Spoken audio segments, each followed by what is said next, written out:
예, 첫 번째 토론 주제가 메타의 초지능 AI입니다.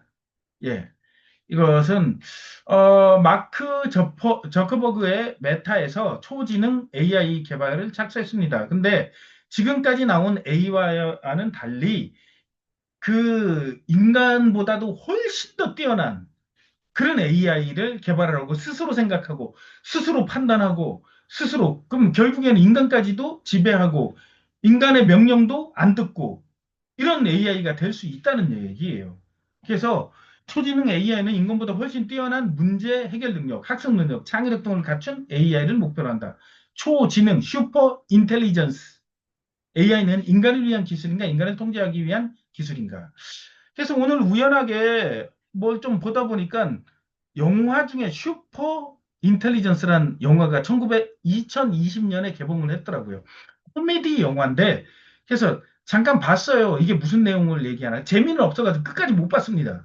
야, 너무 재미가 없어서. 근데 그게 뭐냐 그러면 어떤 AI가 어디 어떤 그 장난감에 탑재됐던 AI인데 스스로 걔가 슈퍼 초지능을 갖고 있는 AI 스스로 생각을 해가지고 스스로 생각을 해서 어떻게 하냐 그러면 자기가 전 세계 시스템을 전부 장악할 수 있는 능력으로 발전이 돼버린 거예요. 근데 발전이 됐는데 어떻게 되느냐? 그러면 이제 이 지구상에 인간들이 있는데 이 지구상의 인간들을 어떻게 할까를 자기가 결정하려고 하는데 어떤 이제 주인공 여자한테 가보는 거예요. 가봐가지고 당신이 하는 행동을 내가 3일 동안 지켜보겠다.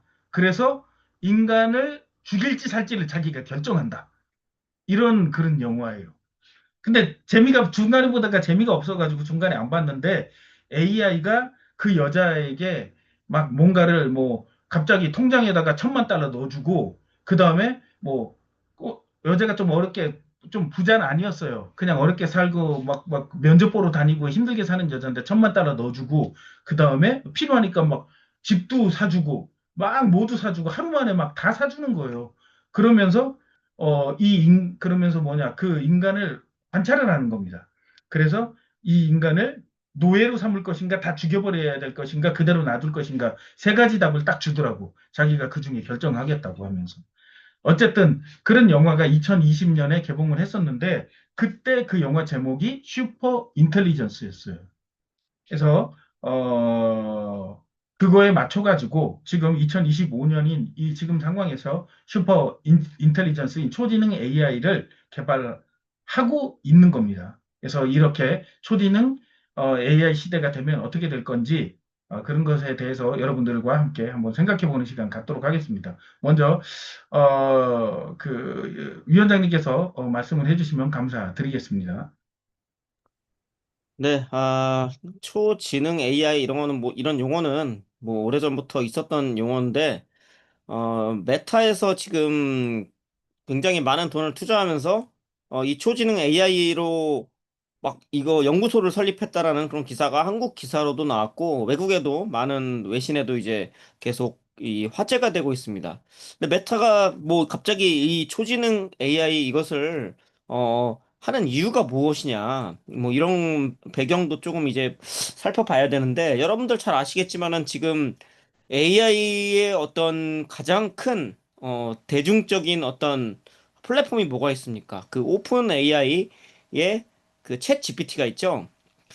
지금 이 챗 GPT가 마이크로소프트 뭐 이제 마이크로소프트에 이제 다른 이런 플랫폼이 있고 뭐 구글에서도 뭐 제미니 뭐 이런 것들을 만들고 뭐 일론 머스크도 무슨 그록인가 이런 게 있고 많은 것들이 나와 있었는데 챗 GPT가 뭐 어떻게 보면은 굉장히 독점을 하고 챗 GPT 말고 중국에서 이제 딥시크 이 두 개가 이제 어떻게 보면은 양대 산맥을 좀 이루고 있는 편이고 메타에서도 이제 라마라는 이제 어떤 그 AI 플랫폼을 만들었었는데 이게 좀 뭐라고 해야 될까요? 좀 성능이 뒤처진다라고 해야 되나?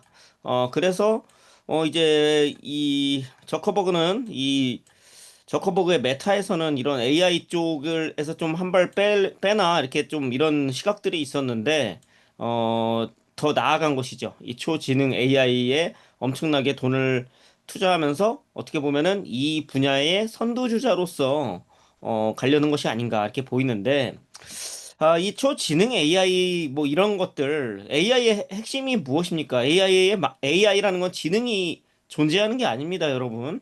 이 지능이 높아지려면 어떻게 하겠습니까? 어떻게 하면 되겠습니까? 더 많은 정보를 저장하고 실시간으로 분석한 다음에 결론을 도출하면 되겠죠. 그러기 위해선 뭐가 필요합니까?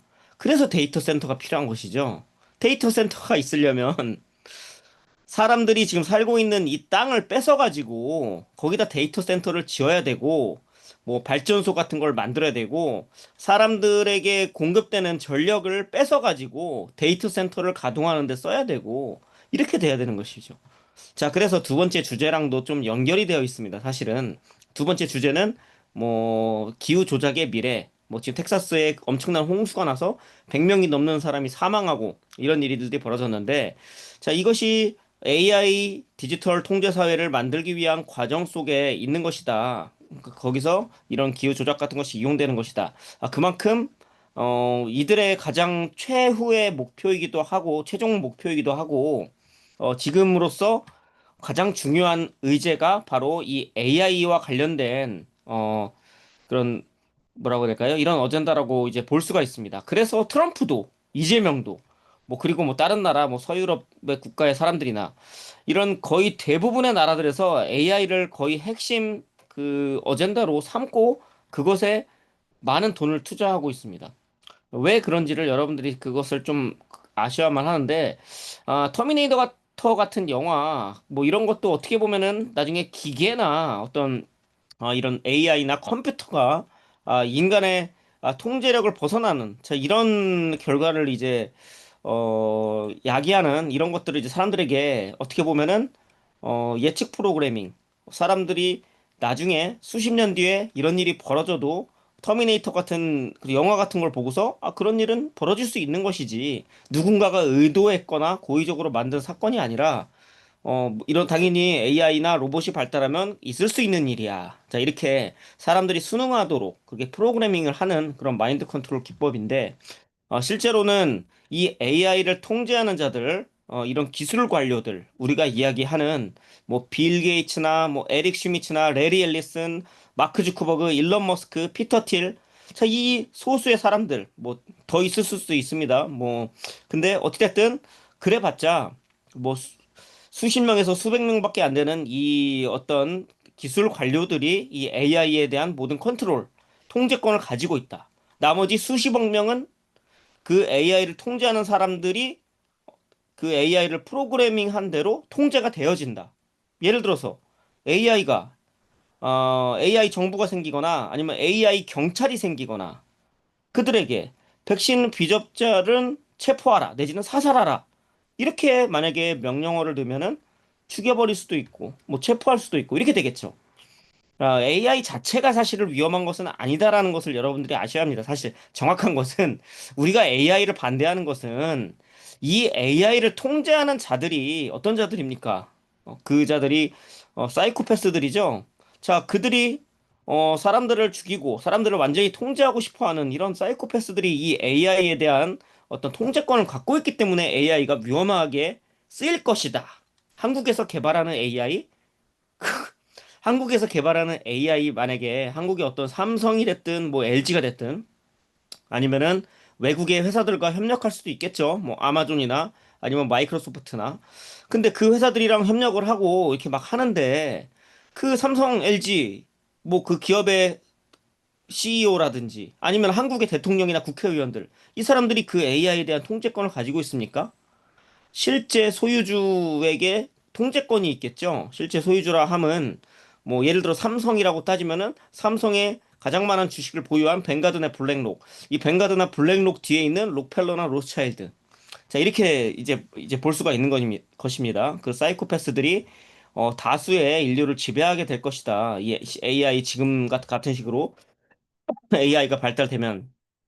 자, 그래서 이제 이 터미네이터라는 작품을 모티브가 됐다. 그러니까 한마디로 말해서 터미네이터가 자신의 작품을 뵙겠다라고 이제 주장하는 이 하란 앨리슨이라는 작가가 있습니다. 이 사람이 쓴 1967년도에 쓴 책이 있습니다. 한국에도 이제 번역된 책이 있는데 나는 입이 없다. 그리고 나는 비명을 질러야 한다. 이 책을 검색을 해보시면 있습니다. 한국에 번역된 책이 있습니다. 그래서 이 할란 앨리슨 이 사람이 쓴 이 책에는 어떤 내용이 나오냐면 그 초지능이 나옵니다. 거기는 이제 AM이라는 것으로 그 소설 속에서 나오는데 이 초지능이 뭐 미국과 그 당시엔 소련이었죠. 1967년도니까 미국, 소련, 중국의 세 개의 슈퍼컴퓨터가 힘을 하나로 합친 다음에 지구를 장악하는 그런 내용이 나옵니다. 그래서 사람들이 인류를 멸종시킨다고 나옵니다. 자, 그래서 AI가 실제로 이 초지능 AI가 인류를 멸종시킬 수 있는 위험한 것이다라고 경고를 한 것일까? 이 소설이 아니죠, 여러분. 그렇게 해도 사람들이 그것에 대해서 의구심을 갖거나 어떤 반대를 하지도 않고 뭐 자연스러운 현상처럼 여긴다라는 것입니다.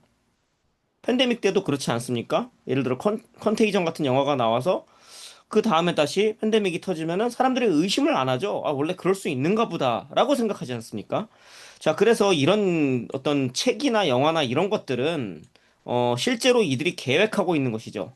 자신들이 직접 사람들을 대량 학살하면은 여러분들 봤듯이 뭐 빌 게이츠나 아니면은 이런 글로벌리스트들에 대한 반감이 굉장히 사람들이 심화됩니다. 그렇죠? 자신들이 무언가를 하기 힘들죠. 하지만 AI가 그것을 했다라고 하면 누구한테 책임을 물 겁니까? AI가 이렇게 했다. 우리 잘못이 아니다. 라고 할 수 있겠죠, 이들이. 그래서 이들이 어떻게 보면은 AI로 사람들을 죽이거나 통제했을 시에, 다수의 어떤 반발을 무마시킬 수 있는, 이런 것도 있다라는 것을 아셔야 되고, 어, 지금 이들이 하고 있는 이 초지능 AI 같은 경우에는 더 많은 데이터를 축적하고 더 큰 컴퓨터가 필요하겠죠. 더 성능이 좋은. 그러기 위해서는 더 많은 데이터 센터가 필요합니다. 더 큰 데이터 센터가 필요하죠. 그래서 얼마 전에 이제 구글의 CEO 에릭 슈미츠가 이런 말을 한 바 있습니다. 지금 지구상에 사용하고 있는 모든 전력의 99%를 초지능 AI의 전력에 공급하는데 사용될 것이다. 이렇게 말했습니다. 99%랍니다. 우리들은 그 1% 가지고 이제 생활을 해댑니다. 예를 들어 우리가 스마트폰을 충전하고 그렇죠? 그리고 뭐 인터넷을 하고 컴퓨터를 하고 뭐 TV를 보고 자 이런 데는 이런 건 거의 불가능해진다라는 것이죠. 그래서 디스토피아 영화 보면 어떻습니까? 많은 사람들이 막 물도 막 이렇게 찔끔찔끔 나오는 거 배급을 받죠. 그렇다면 에너지도 배급을 받을 것입니다. 자원도 배급을 받고 식량도 배급을 받겠죠. 이 전력 공급이 다 데이터 센터, 이 AI를 유지하기 위한 곳으로 사용된다는 것입니다.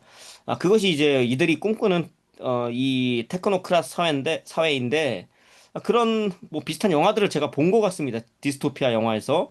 그래서 AI랑 로봇이랑 이런 것들이 있는 어떤 커다란 무슨 돔 같은 게 있고, 나머지 대다수의 사람들은 굉장히 거지같이 이렇게 옷을 입고 있고 배급을 받으러 이렇게 줄을 서 있고 그리고 말을 안 들면은 어떤 로봇 같은 게 와서 사람들을 바로바로 사살하고 이런 것들이 실제로 벌어질 수 있다라는 겁니다. 이 에릭 스미츠의 발언을 보면은 인간에게 쓰지 않고 이 전력의 99%를 초지능 AI의 전력을 공급하는 데 쓴다. 자, 그래서 이제 메타를 주목하셔야만 합니다. 물론 이 메타 그리고 뭐 오픈 AI 그리고 오라클 그리고 뭐 팔란티어 뭐 마이크로소프트 이런 많은 기업들은 다 연결되어 있습니다. 하나의 카르텔처럼 해가지고, 카르텔처럼 되어서 각자의 분야, 이 테크노크라시 사회를 위해서는 여러 분야가 있어야겠죠. 뭐 군사라든지 정보 쪽에서는 뭐 팔란티어가 좀 더 나을 수 있을 것이고, 그리고 어떤 범용성에서는 뭐 구글이나 이런 것이 나을 수가 있을 것이고, 또 SNS라든지 어떤 소셜 이런 엔지니어링에 있어서는 메타가 이제 페이스북과 인스타그램 이 두 개의 굉장히 큰 플랫폼을 소유하고 있기 때문에 그런 가운데 이제 메타가 이 초지능 AI에 엄청난 투자를 하게 된다. 이것을 이제 봐야만 할 것이고 어 그래서 이제 이 초지능 AI의 미래는 우리에게 밝은 것이 아니다. 절대로 밝은 것이 아니고, 어, 이, 저는 이렇게 봅니다. 저는 이제 AI 전문가는 아니지만, 이 AI라는 것이 지능이 없다라는 것은 저는 사실 판명됐다라고 생각을 합니다. AI가 무언가를 하는 것은 어떤 지능을 가지고 하는 것이 아니죠. 데이터 기반입니다. 데이터가 많으면 많을수록 더 많은 경우의 수가 있고 거기서 좀 더 확률이 높은 경우의 수를 찾을 수가 있는 것이겠죠. 자, 그렇게 되면은 초지능 AI는 더 많은 데이터를 확보할 수 있고 그리고 더 많은 선택권을 부여받게 됩니다. 선택권. 이들이 머리가 좋다라고 이제 이야기를 하는데 실제로 그렇다라기보다는 어, AI가 지금은 어디까지 합니까? AI가 어떤 챗 GPT한테 무언가를 요구하면은 어떤 정보를 주죠. 그리고 선택은 인간이 합니다. 거기서 이것을 할지 아니면 저렇게 할지 이 선택권조차도 AI가 가져가게 되는 것이죠.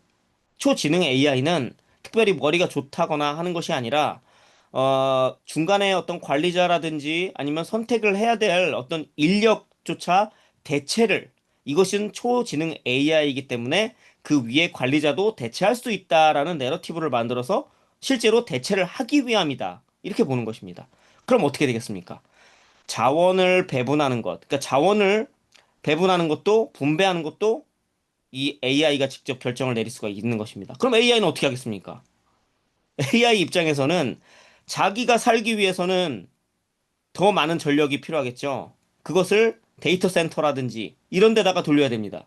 사람들의 어떤 전기를 위해서 내지는 사람들이 인터넷을 위해서 사람들의 어떤 그런 전 전력 기구 아니면은 이런 어떤 밥을 해먹는 도구 자 이런 것들을 에다가 전력을 공급하는 것을 줄이고 자신이 생존할 수 있는 쪽으로 할 가능성이 높다라는 것입니다. 그것에 대한 결정권을 갖게 되고 자 그래서 궁극적으로 이것은 사람들의 인간을 멸종시킬 수 있다. 실제로 모든 사람들의 자원 전력을 다 뺏어버리면은 인간은 어떻게 살아갑니까? 밥통도 전기밥솥도 어 전력이 다 끊기면은 받을 수가 없겠죠. 전력만 그렇겠습니까, 여러분? 자, 이 주유소에서 이 주유가 그 어떤 석유나 어떤 가스나 이것조차도 뭐 전기차를 충전하는 것도 자, 모든 것이 AI의 허락을 받아야 되고 배급을 받아야만 한다. 자, 그렇게 되면은 인간은 살아갈 수가 없게 됩니다. 이 도시 안에서. 아, 물론 자급자족이 된 어떤 농장에서는 살아갈 수 있을 것입니다. 근데 지금 어떻게 하고 있습니까? 자, 사람들을 도시로 다 끌어모으고 있죠. 그리고 농장 같은 것들은 폐업을 한다라든지 나중에 스마트팜이나 스마트 축산, 스마트 어업으로 대체를 하려고 합니다. 그렇게 되면은 이 농사를 짓는 것 그리고 어떤 동물들을 가축해가지고 어떤 축산업을 하는 이런 모든 산업도 이 대기업들, 글로벌 대기업들이 다 장악을 해버리게 되는 것입니다. 빌 게이츠가 엄청나게 많은 농토를 사들이고 자, 그리고 어떤 실험실에서 만드는 이런 가짜 음식들에 엄청난 투자를 하는 이유가 다 연결이 되어 있는 것이죠. 이 AI 사회에서는 이런 실험실에서 주는 배급된 어떤 식단 외에 자급자족으로 해서 먹는다라든지 아니면은 정상적인 식량을 사람들이 먹을 수가 없기 때문에 자신들이 배급을 해줘야 된다라는 얘기겠죠.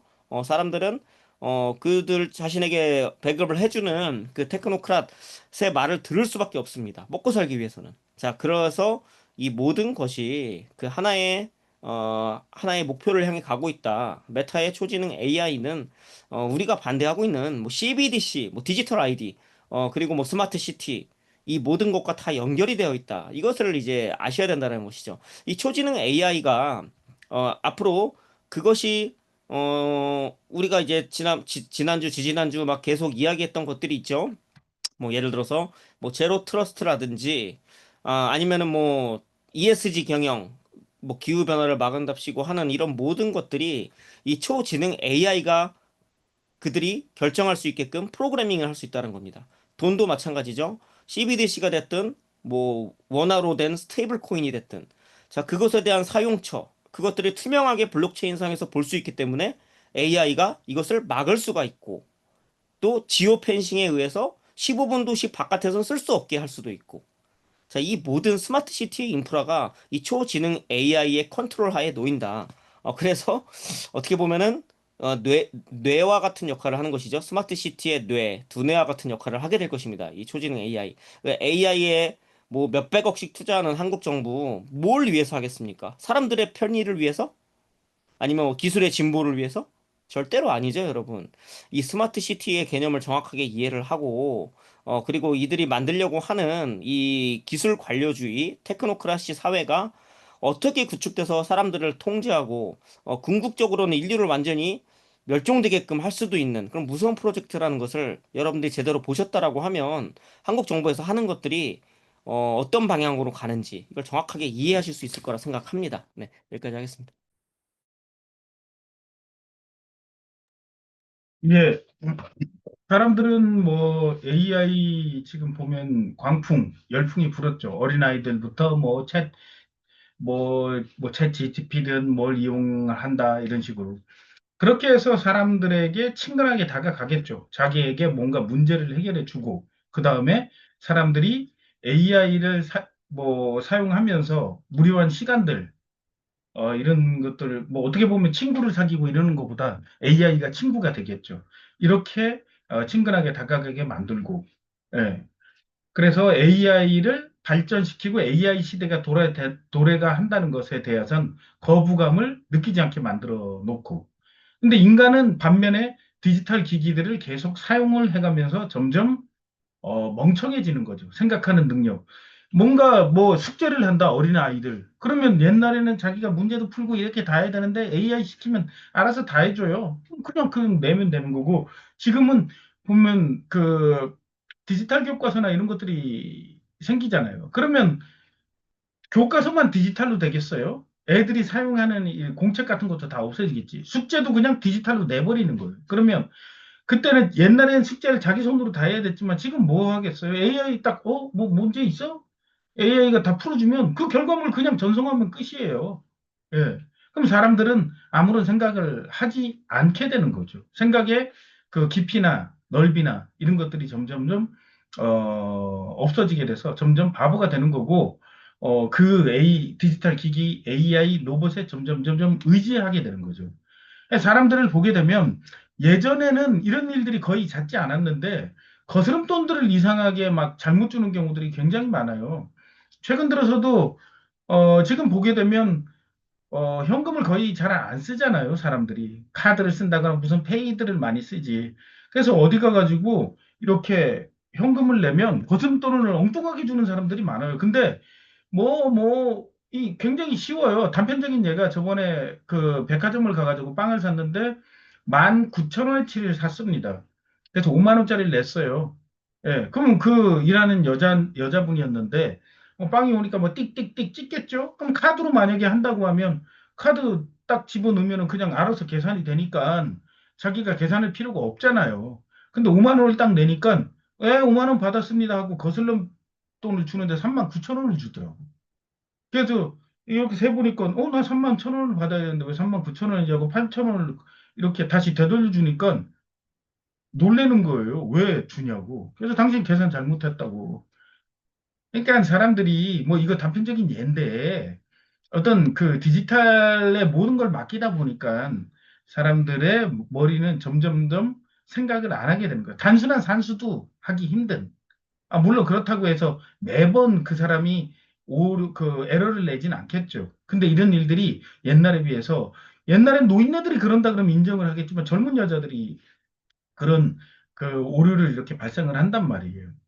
이게 다 그 지금 디지털 기기에 익숙한 사람들의 현주소가 될 것이고 앞으로 더 그것을 넘어서서 이런 AI나 이런 것들이 로봇들이 우리를 장악하고 당신을 대체하는 것을 넘어서서 장악하고 이렇게 될 것이고 결국에는 인간은 필요 없어지는 존재가 될 수도 있을 겁니다. 뭐 초지능 AI 메타에서 이런 얘기를 했으니까 기사가 난 거를 하나만 볼게요. 예. 저도, 이걸 찾다 보니까 메타의 초지능 AI가 뭔가 하고 찾다 보니까 기사들이 났더라고. 근데 조선일보에서 나온 뭐 여러 가지 기사들이 있는데 조선일보 거 하나를 소개를 해주면서 여러분들이 초지능 AI가 뭔지 이해하는데 좀 도움이 됐으면 좋겠습니다. 메타가 초지능 연구소 만든다는데 초지능 무슨 뜻? 해서 2025년 7월 3일 날 조선일보에서 나온 기사인데 인간보다 뛰어난 문제 해결 능력 갖춘 인공지능. 메타가 메타 초지능 연구소 MSL 메타 슈퍼 인텔리전스 랩이라는 새로운 조직을 출범했습니다. 그래서 뭐 CEO가 뭐 마크 주커버그고 어찌고 저찌고 뭐 여기에 대한 뭐 주가가 어떻게 올랐다 뭐 이런 얘기가 나오는데 일단 초지능이란 인간보다 뛰어난 추론과 학습 능력, 창의력, 문제 해결 능력을 가진 상태의 지능을 말한다. 과학기술, 사회적 문제 해결, 전략적 사고 등 모든 분야에서 인간보다 뛰어난 사고를 하는 것은 물론 스스로 자기 학습과 개선을 반복하며 급속도로 진화하는 특성을 갖는다. 그러니까 정해진 대로 하는 게 아니라 스스로 학습도 하고 반복하면서 자기 학습을 하고 개선을 해 나가면서 어, 그 진화를 하는 그겁니다. 그러니까 인간보다 더 뛰어나게 되겠죠. 예. 그래서 초지능 기술 개발에 접근했나? 예, 이걸 보게 되면 현재 그 초지능의 전 단계인 범용 인공지능 여러분들이 지금 사용하고 있는 건 범용 인공지능입니다. AGI라고 얘기를 하죠.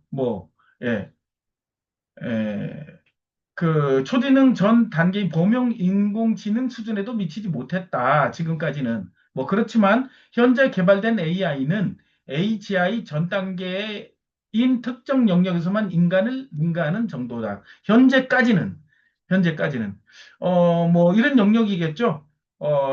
우리가 AI를 처음 접하면서 인간을 어떤 전문가라는 사람을 능가할 수 있네 하고 이것을 처음 본 게 2016년도인가 그렇죠. 바둑 이세돌을 이긴 인공지능이 이겼죠. 예. 그러면서 뭐 어쨌든 3번 먼 미래의 일인가 초지능 AI가 먼 미래의 일인가 불과 수백 년 전만 해도 초지능은 물론 AGI조차 먼 미래의 이야기로 여겨졌다. 하지만 최근 들어 빅테크를 활용한 AI 기업들이 투자를 확대하고 AI 기술이 급속도로 발전하면서 AGI와 초지능 개발 역시 앞당겨졌다는 전망이 나온다. 그래서 그래서 어디 그 나무 위키인가를 이렇게 찾아보니까 앞으로 10년 뭐 5년을 내다보는 사람도 있고 10년을 내다보는 사람도 있고 20년을 내다보는 사람도 있더라고요. 네. 메타의 AI 개발 수준은 어떠한가?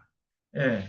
지난 4월 메타가 내놓은 대규모 언어 모델 라마4는 시장의 기대에 미치지 못했다. 구글, 오픈 AI 등 경쟁사에 비해 기술력 면에서는 다소 뒤처져 있다는 평가를 받았지만 격차를 좁히려 노력하고 있다. 저커버그는 초지능 연구소에 오픈 AI와 구글 딥마인드, 엔스로픽 등에서 영입한 AI 인재 11명이 합류했다고 밝혔다. 예.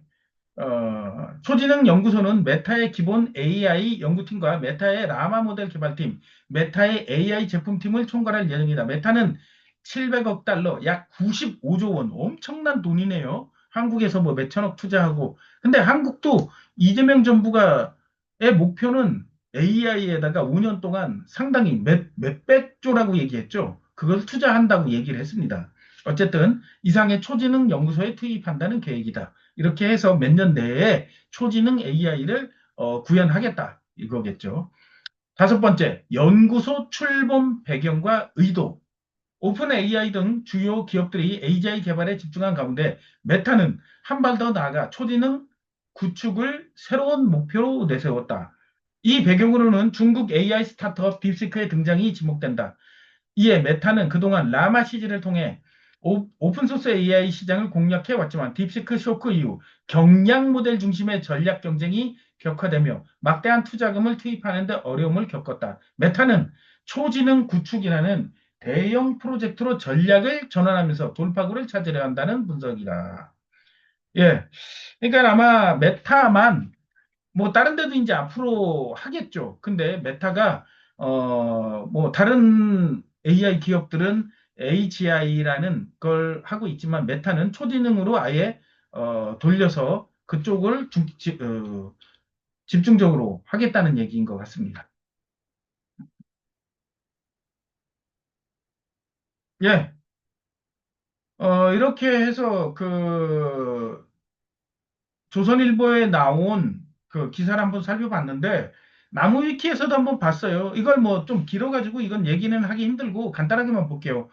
초지능이라는 것은 슈퍼 인텔리전스는 모든 분야에서 인간의 지능의 한계를 능가하는 지능을 가리킨다. 그리고 명칭을 보게 되면 심지어 인간의 기존 지능을 초월한 CLU가 탄생한다면 그 지능 역시 초지능이라 불러도 무방하다. 기준은 지능 폭발은 인공지능이 스스로 연쇄적인 개량을 통해 더욱더 발달한 인공지능이 되고 이로 인해 인류의 지능 수준을 월등히 뛰어넘는 수준으로 지능의 폭발을 일으키게 된다는 개념이다.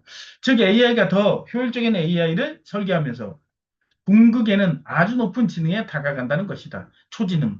과연 이렇게 만들어진 기술이 인간을 위한 기술이 될까? 아니면 인간을 통제하고 감시하는 기술이 될까? 아니면 인류를 멸망으로 이끌어가는 기술이 될까? 이건 여러분들이 좀 생각을 해봐야 될 것 같습니다. 예. 이런 식으로 초지능 AI를 개발하고 활용화하고 그리고 실용화하기 위해서 박차를 가하고 있다는 겁니다.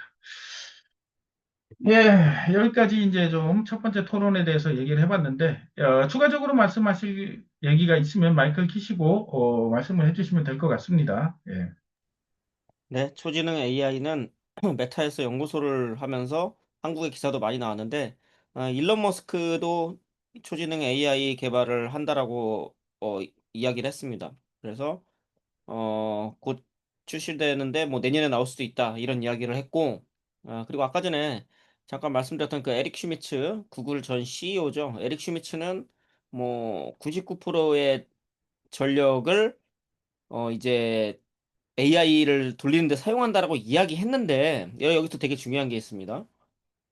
재생 가능한 에너지 뭐 그리고 비재생 에너지 전부 다 모든 형태의 에너지가 다 필요하다라고 이야기했는데 이걸 좀 보면서 왜 트럼프가 당선됐는지, 왜 트럼프 쪽으로 갔는지가 조금 이해가 됐습니다. 이게 두 가지가 사실, 같이 하기 좀 어려운 두 가지의 의제가 있죠. 이 AI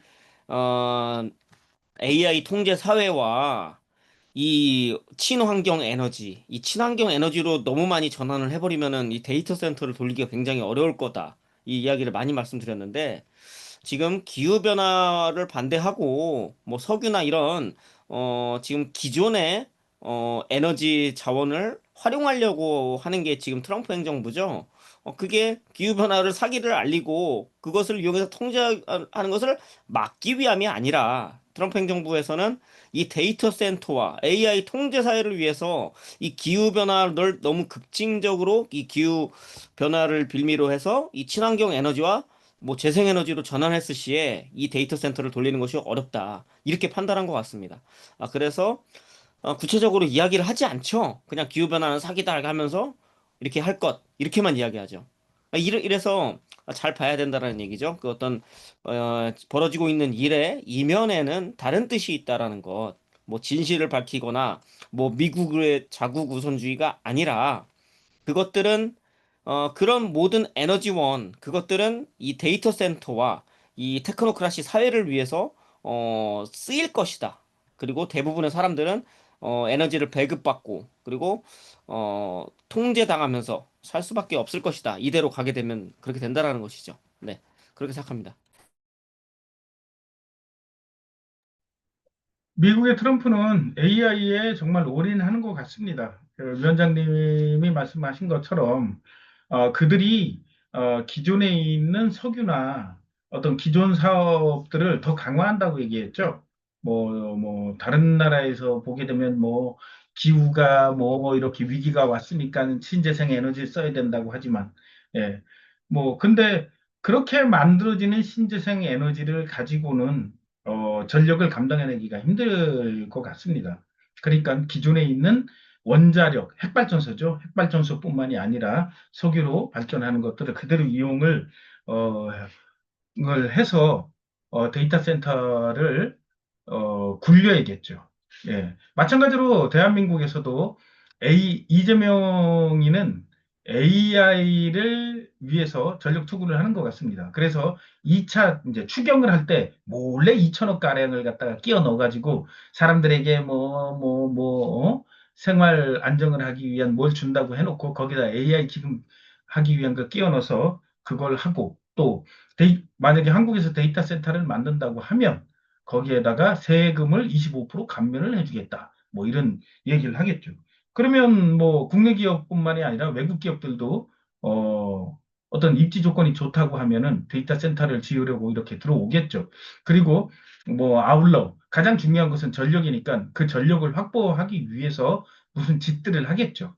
근데 그 짓을 하는 과정 속에서 무엇이 필요할까 생각을 해보면 어, 기후 재앙이 필요하겠죠. 사람들을 어느 특정 지역에서 내쫓고 거기에다가 어떤 발전소를 짓는다 또는 지금 핵발전소들이 지금 경상도에 많이 몰려 있는데 거기에다 기후재앙을 막 일으키고 산불을 일으켜서 사람들 다 쫓아낸 다음에 그 사람들을 이제 도시로 이렇게 몰아서 스마트 시티에다 가다 놓고 그 사람들이 쓰지 않고 그 사람들에게 써야 될 전력들을 AI 데이터 센터로 그쪽으로 다 몰아준다든지 이 짓을 하고 싶겠죠. 그러니까 지금 보기에 되면 더불어민주당도 마찬가지고 빕스의 힘도 똑같이 매주가 한 주가 멀다고 계속 기후 위기에 대해서 뭐 인공으로 뭐 비를 내리게 해야 된다. 뭐 기후를 갖다가 어떻게 자기가 인공강우를 내리게 된다. 이걸 갖다가 계속 올리고 있어요. 이름만 바꾸고 사람만 바꿔가지고.